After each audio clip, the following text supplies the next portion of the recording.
bumalik yung order natin. Hindi kinuha ng miner. Tayo pa yung nagbayad ng, ng shipping. Thank you, sir. Ay, may vlog ka, sir. Yan po yung hirap namin mga online.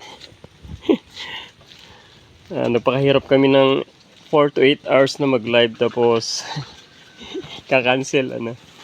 Sige sir, thank you. Thank you sa rider natin.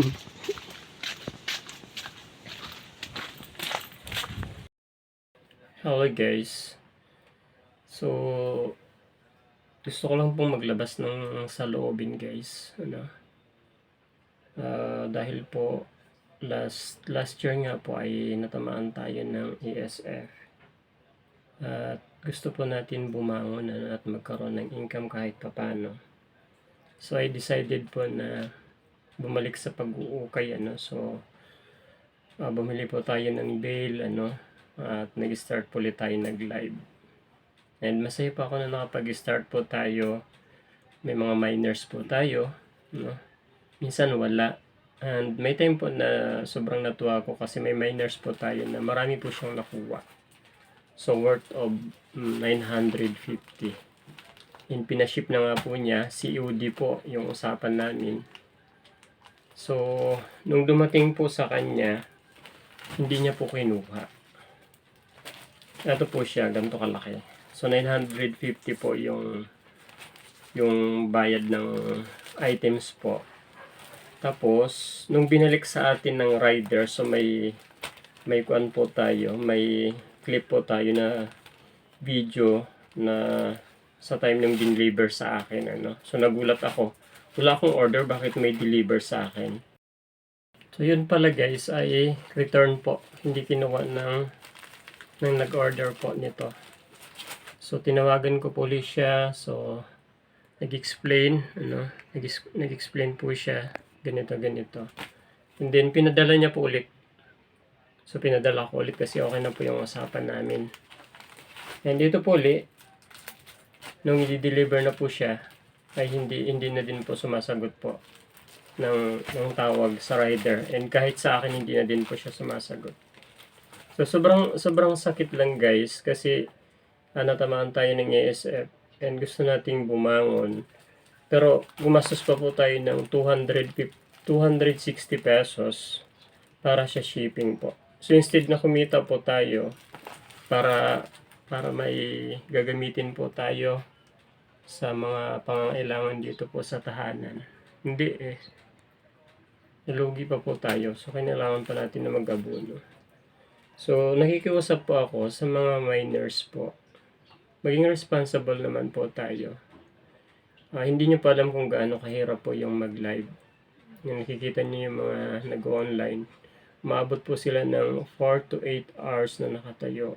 Nagsasalita, minsan kahit walang viewers, nagpi-flex ng lahat ng mga items. And pagdating po ng pag-claim po ng mga items, wala po kaming assurance. So mahirap po mag-live. Minsan may mga mabubuksan po kami na mga bail na maraming sira, At minsan may mga customer din na masilan, po. So kahit na nibenta na namin, okay lang 'yon. Kapag may sira na hindi namin napansin, binabalik din po 'yun. So wala pa talagang assurance. Pero ang masakit po guys, yung ganito na kadami. Sobrang effort po yung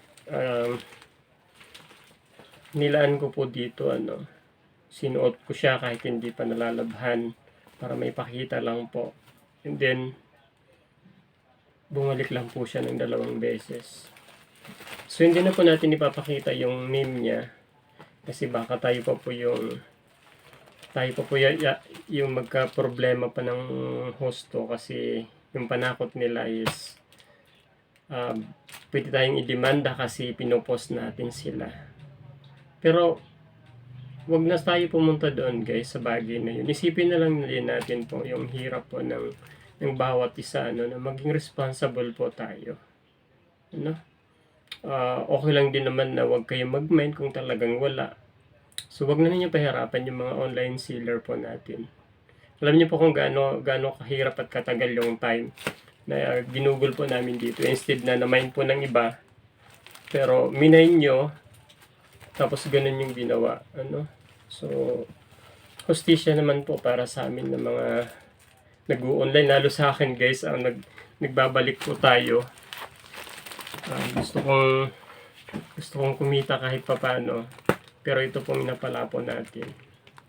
So, sayang. So, kailangan natin hindi ko naman pwedeng hindi bayaran yung plus, guys.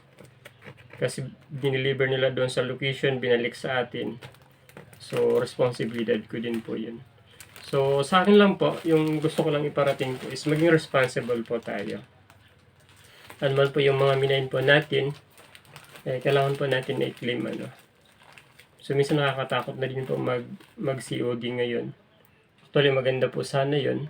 Iwas scam sa part po ng mga miners.